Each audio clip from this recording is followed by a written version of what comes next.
देऊने हाती हात निभवले अविरत जीवन साथ. कधी दाटले नभ काळोखी, कधी उमलली फुले,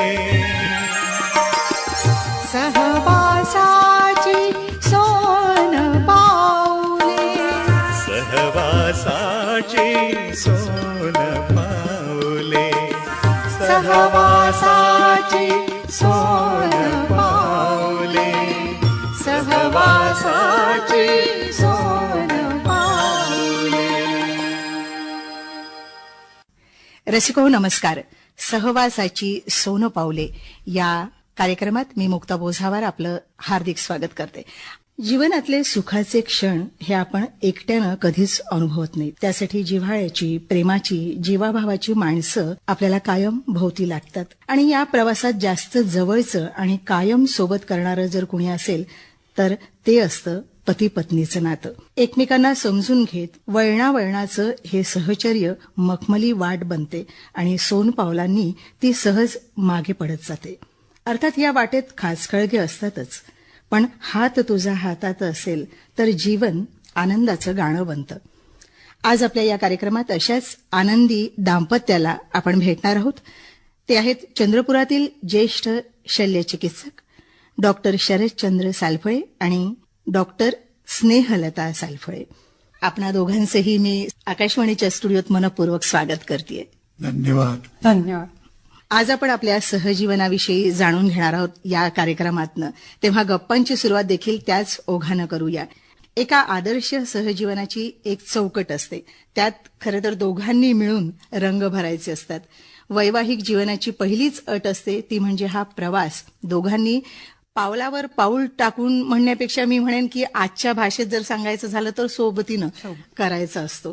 तर ही आपल्या सहजीवनाची सुरुवात केव्हा झाली, कुठे, आणि आपण एकमेकांना केव्हा भेटलात?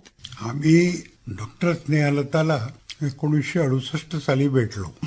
मामुली पाहण्याचा कार्यक्रम झाला माझ्या मित्राच्या घरी, कारण मित्रांनी सुचवलेलं स्थळ होतं. अच्छा. आणि जरी आम्ही चिकित्सक असलो तरी या बाबतीत फारशी चिकित्सा न करता क्वालिफाईड मुलगी आहे, तिच्याही काही अपेक्षा असतील आपल्याकडून. मी तिला अप्रूव्ह केलं, तिने थोडं नंतर अप्रूव्ह केलं. मुंबईची ना म्हणून. आपण पूर्वीपासून म्हणजे चंद्रपुरातच होतात?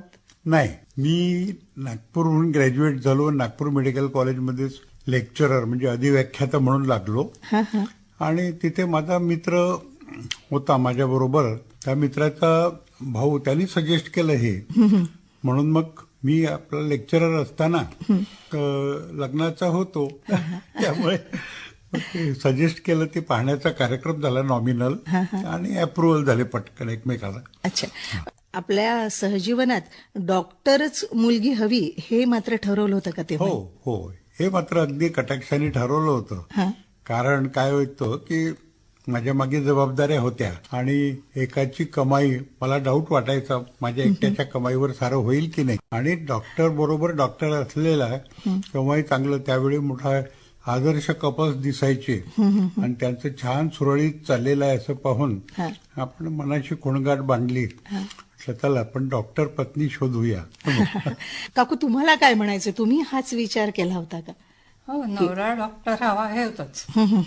आणि आमची एकत्र कुटुंब पद्धत होती. यांच्याकडे 6 भाऊ बहिणी तर असं होतं. त्याच्यामुळे म्हटलं इथे जमू शकते. हो, ऍडजस्ट व्हायला त्रास नाही होत. मग एकत्र कुटुंबातलं असलं की. आपलं बालपण पूर्ण मुंबईलाच गेलंय? दादरला. पण शाळा ही दादरची, कॉलेज दादर आणि मेडिकल कॉलेज.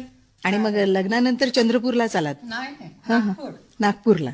मी 7-8 वर्ष होतो ना तिथं. मेडिकल कॉलेजला होतो लेक्चरर म्हणून. मग यांची बदली झाली सोलापूरला. ते निमित्त झाले तयारा. म्हणजे तेव्हा तुमची प्रॅक्टिस नव्हती, तुम्ही ऍज अ लेक्चरर म्हणूनच होता? प्रॅक्टिस नव्हती एस्टॅब्लिश. मग लग्नानंतर किती वर्षांनी ही प्रॅक्टिस सुरू केली? जवळजवळ 8 वर्षांनी. आणि मग ही सुरुवात चंद्रपुरातनच. हो, चंद्रपुरात आलो. माझ्या मित्रांनी सांगितलं इथे चंद्रपूरला ये, इथे सर्जन नाहीये कोणी. म्हणजे डॉक्टर सोनवलकर पहिले फिजिशियन होते, त्यांनी हो. मला बोलवलं इथे. खूप छान सॉईल पूर्ण, अगदी पहिल्या दिवसापासून आम्हाला मागे वळून पाहावं लागलं नाही. इतका छान रिस्पॉन्स होता चंद्रपूरला. कारण सरकारी नोकरी सोडल्याचं दुःख नाही वाटलं नंतर मग. सोबतच प्रॅक्टिस सुरू केली तुम्ही चंद्रपुरात. हो, मी थोडी उशिरा आले. त्यांची सुरू झाल्यावर मी 1.5 वर्षांनी आले. अच्छा, काय सांगता येईल त्यावेळेच्या चंद्रपूरच्या आठवणी? हो, खूप आहेत, खूप, अगदी पोतडीभर. सरकारी नोकरी सोडताना आमच्या आजोबांनी खूप विरोध केला.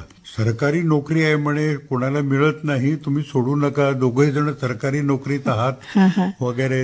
आता जुन्या विचारांचे आजोबा ते पुष्कळ दिवस बोलले नाहीत माझ्याशी. आम्ही नोकरी सोडून इकडे आलो आणि आम्हाला इतका छान रिस्पॉन्स मिळाला इथे. कमी भाड्यात मोठी जागा मिळाली दवाखाना थाटायला. खूप मदतीला चांगले चांगले लोक होते इथे आणि या लोकांनी आम्हाला खूप साथ दिली चांगली.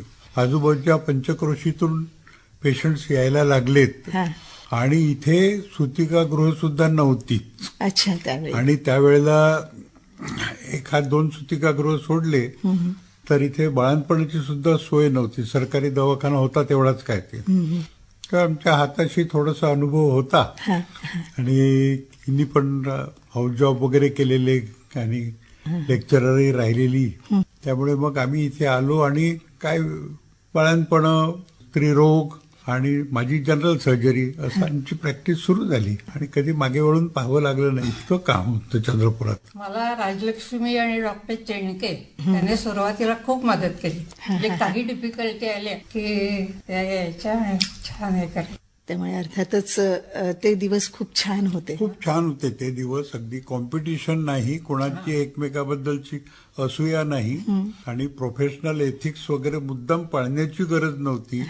कारण पंचक्रोशीतले लोक गरीब पेशंट्स यायचे आणि ते गरीब पेशंट्स मला एस्पेशली खूप आवडायचे. ते पागोटे बांधलेले आणि बाया येऊन आमच्या हॉस्पिटलच्या अंगणामध्ये स्वयंपाक पहिल्यांदा करायचे आणि स्वयंपाक केल्यानंतर मग पेशंट दाखवायला मध्ये यायचे. अर्थातच तो माणुसकीचा ओलावा जिथे दिसतो आपल्याला तिथे आपण जातो, जवळीक साधतो, हे खरं आहे. आणि त्या दोघांकडे पाहताना हे अगदी निश्चित आहे. ती जाणीव तुम्ही दिली, त्या प्रेमाने तुम्ही सगळ्यांना सांभाळलं, म्हणूनच लोक जवळ येत गेले, प्रेम देत गेले. प्रेम दिल्यानं वाढतं, कारण ती दोन्ही बाजूंनी होणारी प्रक्रिया आहे. हॉस्पिटलच्या व्यतिरिक्त म्हणजे या आपल्या प्रोफेशनल लाईफच्या व्यतिरिक्त चंद्रपुरात त्यावेळी काय होतं असं दोघांनी जे एन्जॉय करावं असं? खूप, म्हणजे माझ्या मनातला प्रश्न विचारला तू. नागपूरला आमच्या मल्टीफेरस ऍक्टिव्हिटी होत्या. लेक्चरर होतो आणि छोटंसं हनुमान नगरमध्ये राहत होतो. पण तिथे खूप एक अट्रॅक्शनची गोष्ट अशी होती की संगीताचे कार्यक्रम व्हायचे, भाषणांचे कार्यक्रम व्हायची, नाटकं यायची आणि ह्या साऱ्या गोष्टी आम्ही इतक्या परिप्लुतपणे पाहिलेल्या आहेत अगदी. आणि त्याचा खूप आनंद मिळाला. पगार कमी असायचे, खर्चही कमी असायचे, स्वस्तही होती. पण या साऱ्या याच्यामध्ये संगीतांचे दानवटे रंगमंदिरातले नागपूरचे कार्यक्रम आम्ही कधी सोडत नसू. त्या ठिकाणी नाटकं यायची, संगीताचे कार्यक्रम व्हायचे, काही एकपात्री वगैरे यायचे आणि तिथे आम्हाला पु ल देशपांडेंना पहिल्यांदा पाहायला मिळालं दानवटे रंगमंदिरात. त्यांचा वाऱ्यावरची वरात, असामी असामी वगैरे आम्ही तिथे पाहिलं आणि हे सारं पाहताना असं वाटलं की आपण किती सुखी आहोत. की किती छान छान मोठे मोठे आर्टिस्ट या ठिकाणी आपल्याला पाहायला मिळतात, ऐकायला मिळतात. आणि ते सर्व गोष्टींचं सोडून चंद्रपूरला आलो त्यावेळेला मनात एक रुखरुख लागली होती की आपण ज्याला इंग्लिशमध्ये कल्चरल स्टार्वेशन म्हणतो, आपली सांस्कृतिक भूक असते, त्या सांस्कृतिक भुकेसाठी चंद्रपूर कसं राहणार, आपल्याला तिथे नाटकं पाहायला मिळणार का, सिनेमा हाऊसेस आहेत का, यातलं काही नव्हतं. पण माणसं इतकी सभ्य आणि छान की आमचे सूर जुळत गेलेत. आमच्या मित्रांनी तिथे एक छोटंसं मंडळ काढलं, ऐकणारे लोक, रसिक लोक, आता रसिक नावाचं मंडळच काढलं आणि इथल्या लोकांनी आम्हाला खूप छान साथ दिली. आणि मग आर्टिस्ट लोकांना बोलवायला लागलो आम्ही. आर्टिस्टही स्वस्त होते तेव्हा, कमी पैशामध्ये यायचे, बिदागी म्हणायचे, तुम्हाला जे द्यायची ती द्या वगैरे.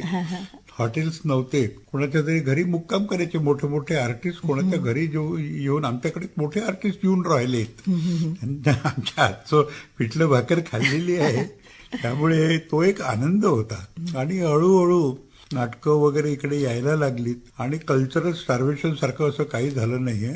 खूप छान वक्ते यायचे, चंद्रपुरात यायची नाटकं, संगीताचे कार्यक्रम ऐकायला मिळाले आणि खूप आवडीनिवडीच्या गोष्टी इथे साऱ्या करायला मिळाल्या. तुम्हाला पण या सगळ्या गोष्टींची आवड होती का? हो, मी दादरला राहायचो ते शिवाजी मंदिरला खूपसे नाटकं पाहिले, स्तुतिरे, गीत रामायण ऐकलं, बाकीचे कार्यक्रम खूप व्हायचे. आकाशवाणीवर ते सकाळी लागायचा ना कार्यक्रम, संगीत सरिता, ते सकाळी गाणं राग सांगायचे आणि त्याचं गाणं सांगायचं कुठलं आहे. अच्छा.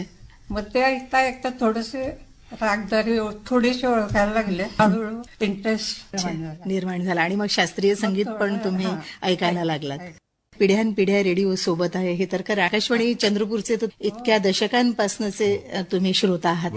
रेडिओनी अनेक गोष्टींची आवड आपली जपली. आपण संगीताबद्दल बोलत होतो, तर मग शास्त्रीय संगीताचे कार्यक्रम इथे व्हायचेत का? हो, व्हायला लागले होते आणि खूप मोठ्या मोठ्या गायकांना बोलवलं. कारण काय असतं, नागपूरला दनवटे रंगमंदिरामध्ये आम्ही पंडित भीमसेन जोशी, माणिक वर्मा पासून तर साऱ्यांना ऐकलं त्या ठिकाणी. इतकं भाग्यवान आम्ही, एवढे मोठ्या मोठ्या आर्टिस्टना तिच्या कमी दराची तिकीटं असायची. बरोबर. महिना कसा बसा भागायचा, पण म्हटलं हे आधी ऐकून घ्यायचो. कारण घरची मनी ऑर्डर लिमिटेड असायची. बरोबर. परंतु शिक्षण घेता घेता ह्या गोष्टींचं आवड इतकी होती की ते सर्व व्हायचं. उदाहरणार्थ आता एकदा कार्यक्रम झाला गांधर्व संगीत महाविद्यालयाचं, तर त्या ठिकाणी फक्त 5 रुपयाचं तिकीट आणि जवळजवळ आम्ही 30 गायक ऐकले 2 दिवसात. एवढं मोठं, साऱ्या दिवसभर आम्ही तिथे होतो. तर त्या ठिकाणी माणिक वर्मांची भैरवी ऐकली, भीमसेन जोशींचा नटभैरव ऐकला आणि ह्या साऱ्या गोष्टींमध्ये हळूहळू आवडायला लागलं. स्नेहलता माझी पत्नी, तिला संगीत सरिता ऐकता ऐकता मी त्याला गमतीने हा राग ओळख, हा कुठला हे आहे ते ओळख वगैरे, एक साडी बक्षीस देईन वगैरे. आणि याच्या तिने बऱ्याच साड्या जिंकल्या. हो. आणि हा सारा आनंदाचा भाग होता. आणि एक लक्षात घेतलं की संगीत आपल्या जीवनामध्ये किती ठिकाणी रंग भरते ते लक्षात आलं. ऐकून ऐकलं. श्रवण भक्ती केली सुदैवानी, गळ्यात कोणता सूर नव्हता. त्याचे लोकांना मी फार छळलं असतो, परंतु हे चांगलं वाटलं. ऐकायला कान सुद्धा तयार होत गेले. आणि आमच्या इथे चंद्रपूरला मी आल्यानंतर परवीन सुलतानाला इथे बोलावलं होतं, भीमसेन जोशींना इथे बोलावलं, मालिनी राजूरकरांना बोलावलं. आणि मालिनी राजूरकरनी हिच्या आजचं पिठलं भात खाल्लेलं आहे. त्यावेळेला हॉटेल नसायचे ना, आर्टिस्ट आम्ही घरी बोलायचे की तुम्हाला असं चालेल का वगैरे वगैरे, आणि यायचे. गंगाधर गाडगीळ सारखा मोठा आर्टिस्ट, वक्ता, लेखक पण आले. त्यांनी आमच्याकडे फोडणीचं वरण आणि हे छान वाटलं म्हणे की, म्हटलं घरच्यासारखं वाटलं. त्यामुळे घरीच होतो ना, घरच्यासारखं काय. त्यामुळे अशी मजा यायची त्यावेळेला. बरोबर. म्हणजे आपल्या कार्याला वाहून देणारी माणसं होती. बाकीच्या जीवनाच्या अपेक्षा सगळ्यांच्याच कमी होत्या, मर्यादित होत्या. जे करायचं ते अगदी मन लावून करायचं, 100% करायचं, हे एक ध्येय सगळ्यांनीच ठेवलेलं होतं. त्यामुळे त्या त्या क्षेत्रातली माणसं येत गेली, आपलं मनोरंजन करत गेली आणि खरं तर आपल्याला त्या दृष्टीनं समृद्ध करत गेली. अगदी खरं आहे. या व्यतिरिक्त आणखी एकसारख्या अशा कुठल्या आवडी होत्या दोघांच्या? आवडीच्या सांगायच्या म्हणजे मित्रमंडळींचं मैफिल जमवणं आणि गप्पा मारणं. ह्या याच्यात आमच्या गच्चीवर इतक्या गप्पांचे कार्यक्रम व्हायचे. आणि स्नेहल आमच्या अर्धांगी, तिची पूर्ण साथ असायची प्रत्येक वेळेला. आनंदाने सर्वांसाठी फराळ पाणी जे काही असेल ते करणार, सर्वांना आग्रहाने खाऊ घालणार. आणि आमच्या घरच्या गच्चीवरच्या गप्पा छान रंगायच्या. आणि त्यात काय सांगायचं, इतके मोठे मोठे लोक येऊन गेले, मोठ्या मोठ्या आर्टिस्ट वगैरे येऊन गेले. आणि गच्चीवर त्यांना छान वाटायचं, अगदी म्हणायचं अगदी घरच्यासारखे कार्यक्रम झालेत. साऱ्या जगभर प्रवास करून लिहिणारी मीना प्रभू आमच्याकडे गच्चीवर आली आणि ती इतकी रमली तिथे, इतका वेळ गप्पा मारत बसली साऱ्या. म्हणे हे सारं जे तुम्हाला सांगितलं ही माझी पुढच्या कादंबरीची कथा सांगितली. अरे म्हटलं वा, खूप छान. तर हा एक आनंद असायचा. गप्पामध्ये जमलं की लोक आपल्या गावातल्या छान मित्रमैत्रिणी, त्यांना आग्रह करायचा, थोडेसे आग्रहाला बळी पडून ते गाणं बिणं म्हणून दाखवायचे. आम्ही गोड मानून घ्यायचो. परंतु काही काही जणांच्या खरोखरच चांगले गायक इथून निर्माण झाले, ते सुद्धा गच्चीवर गाऊन गेलेत. याचा मला एक आनंद आहे. त्या घराच्या वरच्या हॉलचं उद्घाटन जे झालं ते प्रसिद्ध गायक पंडित श्याम गुंडावार यांच्या बरोबर आलेले चांगले साथीदार आणि श्याम गुंडावारच्या गायनाने आम्ही उद्घाटन केलं. वा वा. म्हटलं वा, घराचं उद्घाटन असं व्हायला पाहिजे. रिबिन कापणं काही कोणी कापू शकतं. बरोबर आहे. आणि मुळात आपण ज्यात रमतो ती गोष्ट व्हावी यासारखा आनंदाचा दुसरा कुठला भाग नसावा. खरंच आहे. आनंदाचा भाग म्हणजे असा, आता आम्ही दोघे जण एका बाबतीत खूप भाग्यवान आहोत की आमची जी वास्तू आम्ही बांधली, स्वतःचं हॉस्पिटल बांधलं, त्या बांधल्यावर वरच्या मजल्यावर गेस्ट रूम्स हे ते सर्व बांधलं, साऱ्या सुविधा केल्यात आणि ह्या वास्तूला इतक्या मोठ्या लोकांचे पाय लागलेत की कोणी पद्मश्री होते, कोणी पद्मभूषण होते, या सर्व लोकांचे पाय त्या ठिकाणी लागले. आम्हाला खूप कृतकृत्य वाटलं. म्हटलं कोणाकोणाची नावं घ्यायची, म्हटलं ही वास्तू पवित्र झाली आहे, वेगळी वास्तुपूजा करण्याची गरज नाही आहे. कसं छान वाटायचं त्याच्यात. आणि गच्चीवर गप्पा मारणारे इने गेने रसिक लोक होते चंद्रपूरचे, त्या साऱ्यांच्या बरोबर खूप गोष्टी शेअर करत असू आम्ही. कोणतं काय वाचलं, त्यात काय वाचलं हे वगैरे. आणि साऱ्या पंडिता सुद्धा असायच्या त्यात, पंडित सुद्धा असायचे, म्हणजे अभ्यासानी झालेले पंडित. तर अशा साऱ्यांच्या याच्यातल्या गच्चीवरच्या गप्पा आजही लोक आठवण करतात. गच्चीवरच्या गप्पा केव्हा. मला कुकिंग आवडतं, म्हणजे नवीन नवीन डिशेस करून Yes. ते सगळ्यांना खायला घालायला. तिचं कुकिंग खाताना आम्ही किंग असतो. अगदी असं छान महाराजासारखं हे करून, आणि सर्व नुसतं आम्हाला एकट्याला नाही खाऊ घालत, 4-4 बोलत ते.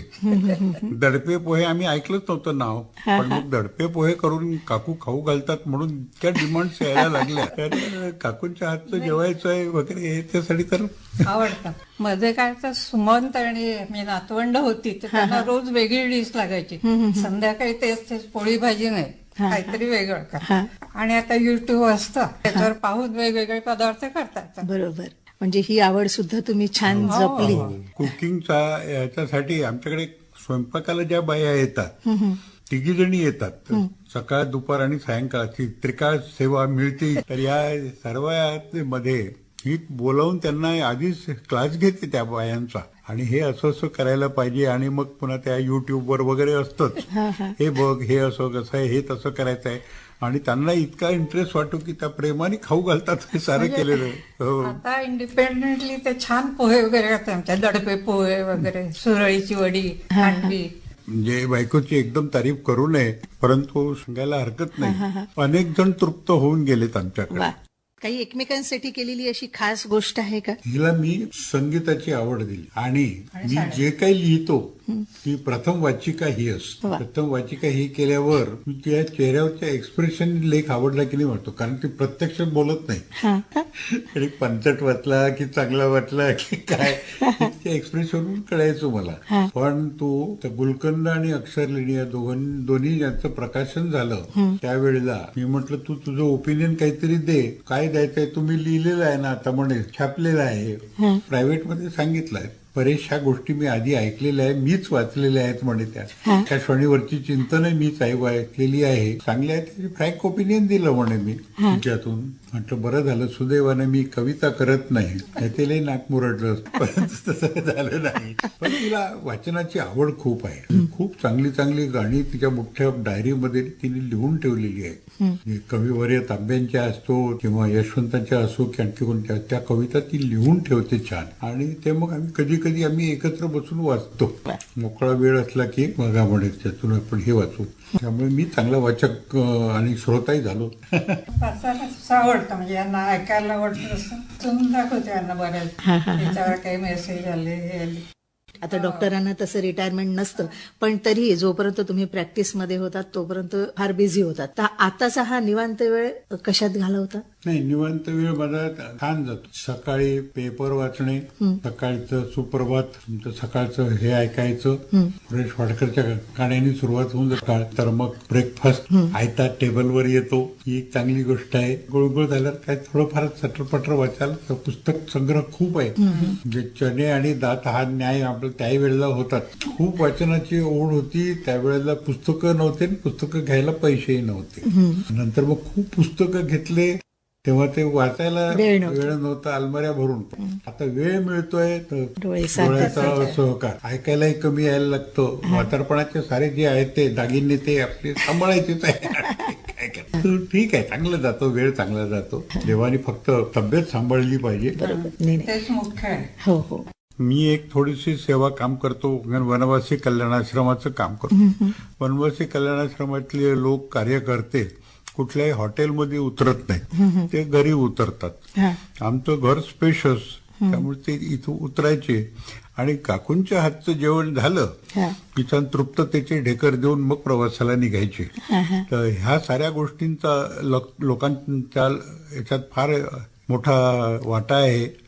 हे सारं काकूंनी आम्हाला खूप खाऊ घातलं वगैरे. म्हणजे त्यांच्या लक्षात राहतं. बरोबर. हम्म. नाही, कुणालाही आपलंसं करून घ्यायचं म्हटलं की पोटातनं जाणारा मार्ग हा सगळ्यात जवळचा असतो. बरोबर आहे, अगदी बरोबर आहे. आणि तो साधता आला की मग माणसं जोडायला कुठल्या गोष्टीची गरज खरं तर वेगळी राहत नाही. आणि ते तुम्ही छान साधलं. बाबा आमटेंच्या आनंदवनातही आपण नेहमीच सेवा दिली आहे. तिथला अनुभव कसा होता? चंद्रपुरामध्ये वनवासी कल्याणाश्रमाने खूप मोठं रिकॉग्निशनच नव्हे पण सेवेची संधी खूप मोठी दिली. तशीच दुसरी आणखी संधी म्हणजे आनंदवन. बाबा आमटेंचा खूप जवळचा सहवास आम्हाला मिळाला. कारण आम्हाला ते थट्टेने म्हणायचे हे बाबांचे पहिले डॉक्टर आहेत वगैरे म्हणून. आता बाबांचे काही छोटंसं दुखलं की मी आनंदवनात जाऊन बाबांना तपासत असे, मी आणि डॉक्टर सोनवलकर. त्यामुळे आम्ही दोघंही आनंदवनाचे खूप जवळचे मित्र झालो आणि आनंदवनातल्या सर्वांना आम्ही फ्रीमध्ये ट्रीटमेंट देत होतो अगदी. आणि घरचं जेवण सुद्धा त्यांना मिळायचं. त्यामुळे ताई आमटे किंवा बाबा आमटे, विकास आमटे, प्रकाश आमटे हे सारेजण एक कुटुंब तयार झालं होतं. चंद्रपुरात राहून ही सर्वात मोठी उपलब्धी ही आहे की या तीर्थक्षेत्र आहेत खरं म्हणजे. बरोबर. अभयबंगचं सर्च आहे किंवा लोकबिरादरी प्रकाश आमटेच आहे किंवा आनंदवन आहे. या साऱ्यांनी सेवेचा आनंद वाटलाय चहूकडे आणि आम्हालाही मिळालाय तो आनंद. लायन्स क्लबच्या माध्यमातूनही आपण बरीच सेवा केली आहे. ती कशा प्रकारे केली? आम्हा दोघांचाही सहभाग होता, तो म्हणजे लॉयन्स क्लब. आम्ही लॉयन्स क्लब इथे पर्टिक्युलर पर्पज मी भाग घेतला लॉयन्स क्लबमध्ये. मी म्हटलं समाजासाठी जर आपण काही करत असू तर त्या लॉयन्स क्लबमध्ये. म्हटलं नुसते जेवणासाठी एकत्र येणं मला आवडत नाही त्याच्यातून. तर लॉयन्स क्लब आम्ही स्थापन केला इथे विथ ए प्रिन्सिपल. काहीतरी सेवाभावी कामं करूया. तर आम्ही काय केलं, लॉयन्स क्लबच्या माध्यमातून सर्जिकल कॅम्प्स घेतले. मला आता सर्जिकल स्किल आहे, मित्रही आहेत वगैरे. तर आनंदवनात, सर्चमध्ये म्हणजे अभयबंग, राणीबंगकडे किंवा प्रकाश आमटेकडे या सारीकडे कॅम्प्स व्हायला लागले. शिबिरांची सुरुवात आम्ही केली सुरुवातीला. आता लोकांनी पुष्कळ केलं, परंतु एक खूप प्रचंड समाधान देऊन गेले हे सारी शिबिरं. आणि या शिबिरांच्या सर्वचं संचालन आणि वर पाहणं सर्व स्नेहल करायची. त्यामुळे एक मोठं आत्मिक समाधान या ठिकाणी आम्हाला मिळालं. आपण दोघंही अतिशय बिझी राहणारे, तर कुटुंबाला वेळ देताना मग काही अडचणी आल्यात का? कुटुंबाला काही नाही. आधी म्हणजे सकाळी ऑपरेशन्स असायचे यांचे. 8 वाजता वगैरे ऑपरेशनला जायचे आणि मी उशिरा जायचे. आणि घरी सगळं स्वयंपाक वगैरे करूनच जात होते तेव्हा सुरुवातीला. मग माझी जाऊ आल्यावर मग थोडं कमी झालं. आणि माझ्या आमचे दीर होते 2. मग मी नागपूरला होते तेव्हा थोडेसे लेक्चरर होते, तर ते जायचं. मग संध्याकाळी 4-5 वाजता घरी आलं की घरचं कुटुंबातलं सगळं. मग येणारा जाणारा हे तिथेही होतं. डॉक्टर आणि मेडिकल कॉलेज जवळ. कोणाला जायचंय मेडिकलला घेऊन जायचंय, घेऊन जा, डब्बा पाठव. हे सारं करावं. म्हणजे स्वयंपाकघरात मात्र काकू सगळ्यात जास्त रमल्या, आनंदाने रमल्या. तर बाकीची आवरावर करायला नाही आवडत, पण नुसतं करायला. ते आल्यावर तसंच झालं ना. तेव्हा मी 78 मध्ये आले, हे 76 मध्ये आले. तर दवाखाना आणि झालं आता कसं तरी ऍडजस्ट. ओढाताण व्हायची आमची, खरोखर खरी गोष्ट आहे. म्हणजे रात्री वगैरे डिलिव्हरीची केस आली, आम्ही दोघं तिकडे गेलो की मग पंकजला शेजारी ठेवून जायचं किंवा बाहेरून कुलूप लावून जायचं. ते व्हायचं बरेच वेळा. कौटुंबिक सहकार्यही होतं तसं एकमेकांचं, त्यामुळे तेही दिवस छान गेले. छान गेले. एकमेकांची सोबत असताना सुद्धा तो प्रसंग फार कठीण वाटला, असा एखादा प्रसंग? हो, असे अनेक प्रसंग येऊन जातात. काय काय होतं, मुलगा मेडिकलला अमरावतीला शिकत होता, योगेश मोठा मुलगा. आणि त्याला मोटरसायकल वगैरे घेऊन दिली, इकडे तिकडे हिंडावं लागतं वगैरे म्हणून, आणि त्याचा ऍक्सिडेंट झाला. आणि मग आम्ही दोघे जण हादरून गेलो, म्हटलं कसं काय करायचं वगैरे. पण परमेश्वर कृपेने सुदैवानी त्याला काहीही झालं नव्हतं. परंतु ते 8 तास आम्ही जे इथून गेलो आणि त्याला पाहिलं तोपर्यंत आमची जीव नव्हता. पायाखाली जमीन नव्हती आणि जीवही जागेवर नव्हता. पण हे असे क्वचित प्रसंग येतात. कधी कधी हॉस्पिटलमध्ये प्रसंग येतात, पडलेली बाळंती येणं किंवा खूपच बिघडलेलं ऑपरेशन इथे करायला यायची त्यावेळेला त्या याच्यामध्ये इतकी एनर्जी जायची, इतकं शरीरातलं ॲड्रेनालिन खर्च व्हायचं, घाबरून जायचो. कारण काय होतं, इथे तेवढ्या सोयी नव्हत्या. आणि आम्ही प्रॅक्टिसला आलो त्यावेळेला सोनोग्राफी नाही, सिटी स्कॅन नाही, काहीच नव्हतं. आजच्यासारख्या सुविधा नव्हत्याच काही. सुगणी देणारा एखादा डॉक्टर असायचा, 1 किंवा 2 अॅनेस्थेटिस्ट. आता भरमसाठ झालेले आहेत, कॉम्पिटिशनही वाढलेली आहे. त्यावेळेला निर्णय तुम्हाला घ्यायचा आहे, हे तुम्हाला घ्यायचं आहे. अडलेली बाळंतीण हिच्याकडे आली की आम्ही दोघे जण शेअर करायचो अँझायटी. निर्णय घेता येत नव्हते लवकर, पेशंटला इथून नागपूरला शिफ्ट करता येत नव्हते, काहीच साधनं नव्हती काही त्यावेळेला. कारण मला तर आठवतं, एक मजेदार प्रसंग सांगतो. नेहल नुकतीच एक ऑपरेशन डिलिव्हरी आटोपून आली बाहेर, रात्रीचे 2:30 वाजले होते आणि हात धुवून हात पुसत होतो. तितक्यात आमच्या दवाखान्याच्या समोर बराच अंधार असायचा. ते हातात काठ्या बिठ्या घेतलेले, कंदील घेतलेले लोक आलेत. म्हटलं बाबा कोण आहेत, दरोडेखोर आहेत की आणखी कोण आहेत की काय आहे. तर पेशंट होते. खाटेवर एक बाळंतीण, ओली बाळंतीण झोपवलेली, हे नदी ओलांडून खाटेवर त्या पेशंटला घेऊन आलेत. ते सारे जण ते आलेत आणि सांगितलं बाईचं बाळ पोटातच गेलेलं आहे, अर्धवट बाहेर निघालेलं आहे, तर तुम्ही सांभाळून घ्या म्हणे. आम्ही कसे बसे आलो म्हणे, 20 किलोमीटर चालत आलो आहे म्हणे. ह्या साऱ्या याच्यातून पाहिल्यावर आम्ही पाहिलं, मूल खरोखरच अर्धवट बाहेर आलेलं, त्याला बाहेर काढलं गेलेलंच होतं. त्याचा आतमध्ये जो प्लासेंटा असतो, वळ, तो बाहेर काढला आणि मग ती आउट ऑफ डेंजर आहे असं पाहिल्यावर आणि आम्ही बाहेर सांगायला आलो. ते सारे दमलेले लोक त्या गिट्टीच्या ढिगावर झोपून गेले होते. एवढा विश्वास त्यांचा की तुम्ही करा, आता काय करणार आहात तुम्ही. असे प्रसंग येतात आणि लक्षात राहतात की अरे बापरे, केवढा मोठा विश्वास यांचा. डॉक्टर तुम्हाला जमेल का, डॉक्टर तुम्ही कराल का, हे होईल का, ब्लड लागेल का, काही चौकशी नाही, भाबडेपणा. डॉक्टर हा देव असतो ही संकल्पना त्यावेळीचीच.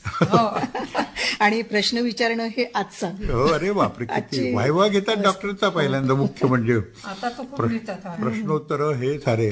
पण जुन्या काळात हे असायचं की तो कोणीतरी आलेला आहे, एक मळक्या कपड्यामध्ये अशी काहीतरी नोटा चिल्लर वगैरे आणून ठेवून द्यायची. अरे तुरे म्हणायचे डॉक्टरला. अरे म्हणे तुझ्याकडे आणलं म्हणे, तर तू बघ म्हणे काय करायचं आहे. तर त्याचं काहीतरी आहे म्हणतात म्हणे, तर तू ते काय आहे ते पाहून घे म्हणून. त्याला त्याही बाबतीत काही नसायचं, काही नाही, की जो डॉक्टर आहे ते करेल तो प्रमाण. अटकलेला हर्निया त्याचा आणि त्याच्या जो टोटल आणलेले रुपये होते 600 आणि स्वयंपाकाचं साहित्य, या सर्व याच्यात मला ते सर्व भागवावं लागलं. आणि तो इतका छान मस्त मुलगा छान हसायला लागला. त्यावेळेला मी म्हटलं मला 1 लाख रुपये मिळाले. हा आनंद असतो, खरी गोष्ट आहे. ही सेवाभावी वृत्ती त्यावेळी होती, तुमच्यामध्ये ती जास्त होती असं म्हणायला लागेल. सर्जिकल प्रॅक्टिस ही अशी आहे, ईश्वराच्या सर्वात जवळीक जर कोणाची असेल तर ती डॉक्टरची असते. बरोबर. सर्वात मोठा जर आस्तिक असेल, देवावर विश्वास ठेवणारा, तर तो डॉक्टरच असतो. बाकीचे फॉर्मॅलिटी म्हणून नमस्कार करतात, फुलं वाहतात. पण आम्हाला एक माहित असतं की देवा, मी फक्त जखमा शिवलेल्या आहेत, त्याच्या भरवून काढणं ही जबाबदारी तुझी आहे. तर हे देवाला जे साकडं घालतो ना, तो मनोमन देवाची प्रार्थना करतच असतो. डॉक्टर हा कधीच नास्तिक नसतो, पण देवावर भाबडं प्रेम असतं त्याचं, पण खोटी भक्ती नाही दाखवत, एवढीच गोष्ट खरी. बाबा आमटेंच्या आनंदवनातही आपण नेहमीच सेवा दिली आहे, तिथला अनुभव कसा होता? मला बाबा आमटेंच्या आनंदवनात खूप शिकायला मिळालं की त्या याच्यामध्ये अशी प्रेरणा मिळत गेली की या गोष्टी करा तुम्ही. शेवटी तुम्हाला काहीच बरोबर न्यायचं नाहीये, अगदी खरं. पण आठवणी चांगल्या राहिल्या पाहिजेत. आणि ह्या साऱ्या ज्या आठवणी आहेत, तिकडचे अडलेले पेशंट्स, कुठे बाबा आमट्यांकडचे ते सारे कुष्ठरोगी, ज्यांना कोणी हात लावायला तयार होत नसेत, तर ह्या सर्व लोकांची ट्रीटमेंट करण्यामध्ये जो आम्हाला आत्मिक आनंद मिळाला आणि त्यांचं सर्व आतिथ्य करण्याचा जो स्नेहाला आनंद मिळाला तो आमचा लाख मोलाचा आहे. अगदी खरं. आपल्याला दोघांनाही पण प्रवासाची आवड आहे का? खूप नाही, हा.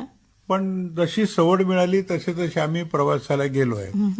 आमचं प्रवासी भ्रमण मंडळ म्हणजे मी, डॉक्टर सोनवलकर, आमची 2 मुलं, सोनवलकरांची 2 मुलं आणि आम्ही 4 जण, आम्ही सारे डॉक्टर्स झालो. आणि मग कुठेतरी बेंगलोरला चला रे, इकडे आणखी कुठे अंदमानला चला, किंवा आणखीन कुठे इकडे काश्मीरला जा वगैरे, असे एवढे फिरून आलो. पण असे खूप फिरणारं कपल वगैरे अशी काही आमची काही ओळख नाही. फिरवणारं कपल अशी नाही. अशी गंमत आहे. नाही म्हणजे आत्ताची जी जातात की नाही पिढी, आत्ताच्या पिढीची मुलं ते इतके प्रवास करत असतात सर. प्रचंड आवड आहे फिरण्याची. हो, आमच्या चिरंजीवानी 5ही खंड पाहिलेले आहेत. आणि फिरतीवरच असतात. हो, ते फिरतीवर असतात. सोनवलकर म्हणायचे कधी कधी इथे असतो योगेश. हो. लग्नाला किती वर्ष झाली? आता 58 चालू आहे. 58. हो. वा वा, खूप मोठा प्रवास आहे हा. हो, चांगला प्रवास झाला. एकहीदा भांडली नाही ही माझ्याशी. वा. हो. मतभेद झाले, हा, हा, हा. पण असे राजकीय मतभेद, धार्मिक मतभेद वगैरे असे होते. हा. कौटुंबिक मतभेद कौटुंबिक नव्हते. मतभेद होण्याचा मोकाच मिळेना की कुठेतरी भांडूया आपण वगैरे. नाही. भांडण हे झाले मी बहुतेक चुप राहायचे की मग निवडून जा. हे काय होतं, तोंडाला तोंड नाही द्यायचे. हे एकतर्फी भांडण्यामध्ये काही मजा मजा नसते. ही सारे एकदम विरोधी पक्ष तसा मजबूत नाही म्हणून काहीचं पडखाऊ धोरण. त्यामुळे मी पण नांगी टाकून द्यायचं काय विषय. आणि कुठेतरी निदान आमटीच खराब झाली वगैरे बोलायचो, किंवा आणखी हे काहीच नसतं ना, बोलायला जागाच ठेवे ना. इकडे घर खूप छान सांभाळलंय तिने, आणि मुलांना अपलिफ्टिंग, मुलांचं अपब्रिंगिंग खूप छान केलं. दोन्ही मुलं आमची सुविद्य डॉक्टर झालेली आहे, पोस्ट ग्रॅज्युएट चांगले आहेत. एक मुलगा सुदैवाने आमच्या जवळ आहे, ऑर्थोपेडिक सर्जन आहे, दुसरा इंग्लंडमध्ये आहे, आणि त्यांच्या बायका पण डॉक्टर्स आहेत. त्यामुळे एक सुखी आणि चांगलं कुटुंब हे समाधान आहे. खूप पैसा नाही जमवला, कारण चॅरिटी खूप करावी लागली. करायची याच्यासाठी, कारण इतके असहाय्य पेशंट होते. नसे ना का म्हटलं, कमी पडू देत नाही देव. बरोबर. सकाळपासून संध्याकाळपर्यंत आपण काम करायचं, कमी पडत नाही, एवढी गोष्ट नक्की लक्षात आली. एवढे सारं आम्हाला स्वतःचं क्लिनिक बांधता आलं, हॉस्पिटल बांधता आलं, घर बांधता आलं, आणखी काय पाहिजे. बरोबर. त्यातून सार्थ शेवटी इथे ठेवूनच जायचंय ना. मग त्यामुळे एक समाधान आहे. 57 वर्षाचं सहजीवन सुद्धा अतिशय आनंदात गेलं, चांगलं गेलं. आणि एक जण केव्हा तरी पण पड खातो, त्यामुळे संघर्ष नाही होत. खरं तर या कार्यक्रमाचा उद्देशच तो आहे की इतकं मोठं सहजीवन इतकं छान सहज जातं, हे आजच्या पिढीला तर बघायलाच मिळत नाही. अर्थातच तुमच्या पिढीनंच तो दिला, आणि तोच आदर्श या कार्यक्रमाच्या माध्यमातून श्रोत्यांपर्यंत जावा, हाच उद्देश या कार्यक्रमाचा आहे. या निमित्तानं तुम्हाला काय सांगता येईल आमच्या युवा पिढीला, की काय कारणं असावीत जे सहजीवन तुमचं एवढं 6 दशक सुंदर चाललं? काय आहे, एक सांगायची गंमत म्हणजे अशी की आपण आपला सहजीवन ज्याच्याबरोबर घालवायचं आहे त्या बाबतीत फार चिकित्सक असतो, आणि फार सुंदरही असली पाहिजे, स्वयंपाकही आला पाहिजे, सर्व करता आलं पाहिजे, नाच गाण्यामध्ये सुद्धा भाग घेता आला पाहिजे, नाटक पाहायला बरोबर आली पाहिजे, आणि 4 पैसेही कमवले पाहिजे. एवढ्या मोठ्या अपेक्षा का ठेवताय? आपल्या अपेक्षा माफक ठेवा. हे सोबत कशी करणार? सोबत जर चांगली होत असेल तर आपल्याला बाकी दुसरं काही नको असतं. बरोबर. आणि मुख्य म्हणजे समजूतदारपणा.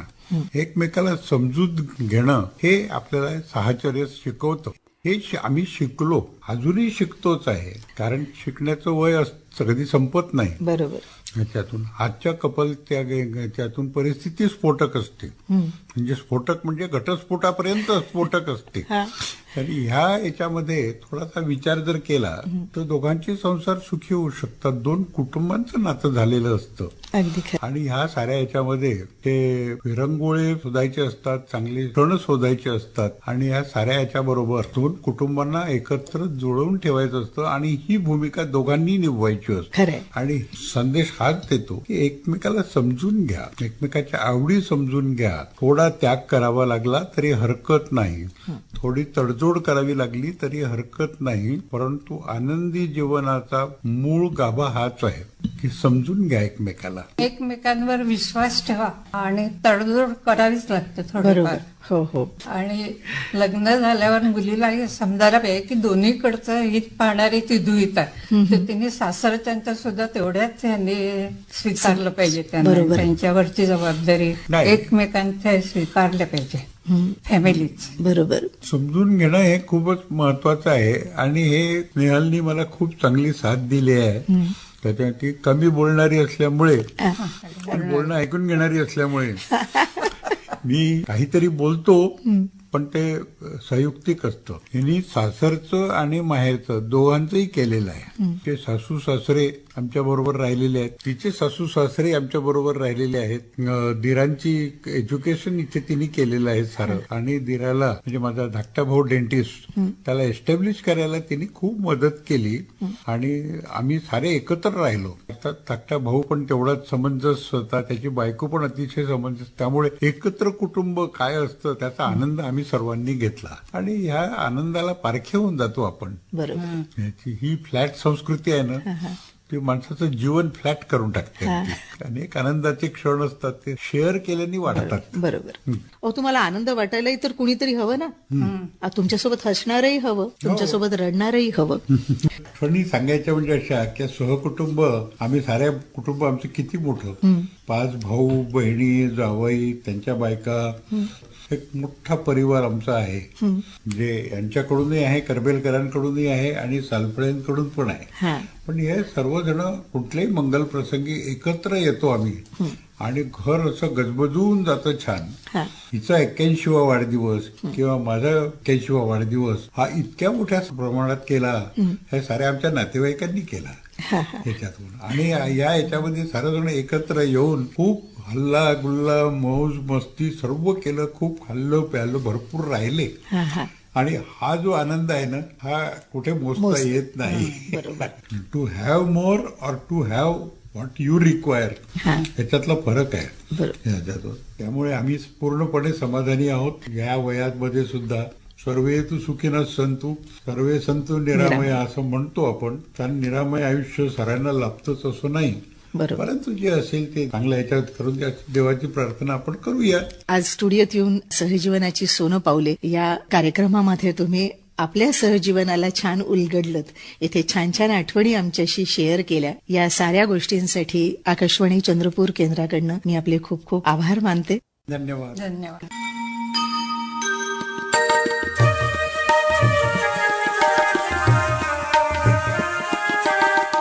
घेऊन हाती हात, घेऊन हाती हात, निभवले अविरत जीवन साथ.